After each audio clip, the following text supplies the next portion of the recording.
econòmica similar a l'Institut NOS, però de moment només és el jutge Castro el que segueix la instrucció de la causa. Margalida Solivelles, TV3, Palma.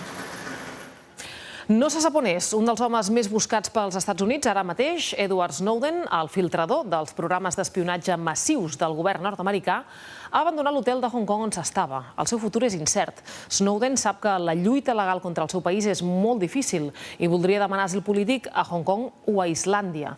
La Casa Blanca, de moment, no parla del tema i ja hi ha una investigació oberta. Dos periodistes de The Guardian han entrevistat l'home que ha descobert com funciona el control massiu de les comunicacions per telèfon i internet del govern dels Estats Units.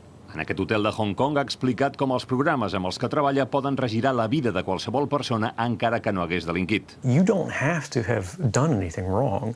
You simply have to eventually fall under suspicion from somebody, even by a wrong call. And then they can use the system to go back in time and scrutinize every decision you've ever made. Snowden, que vivia una vida tranquil·la amb una feina ben pagada a Hawaii, diu que ho ha fet per una sola raó, informar al públic, i que tenint accés a tota la informació imaginable s'ha limitat a descobrir l'existència del programa. If I had just wanted to harm the US, you know, that you could shut down the surveillance system in an afternoon, but that's not my intention.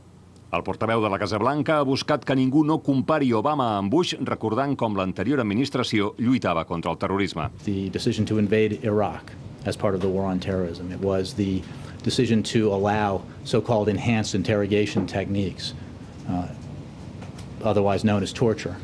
The decision to open a permanent detention facility at Guantanamo Bay. El president Obama, que avui no s'ha pronunciat, tindrà aviat sobre la taula la decisió de demanar l'extradició a Hong Kong d'Edward Snowden, l'home que ha projectat l'ombra de Bush sobre el president que parlava d'esperança. Antoni Bassas, TV3, Washington.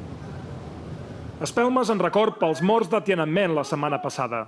Hong Kong és un oasi de llibertats a dins la Xina des que el 1997 Londres va retornar-li al territori a canvi que conservés un estatus especial.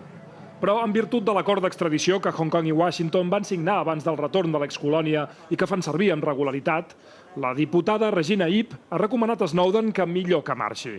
I think it would be wisest for him to leave Hong Kong because we do have bilateral agreements with the US and we are duty bound to comply with these agreements. El professor Simon Yong, en canvi, defensa que hi ha un buit legal. Coming to Hong Kong is probably a good decision because not only do we have protections under our extradition law through the court system and the political offense exception, but we also have strong protections for people making asylum claims. Sigui com sigui, Pequín, que controla la política exterior del territori, té dret de veto sobre una possible extradició. La voluntat d'entesa entre Xi Jinping i Barack Obama fa uns dies a Califòrnia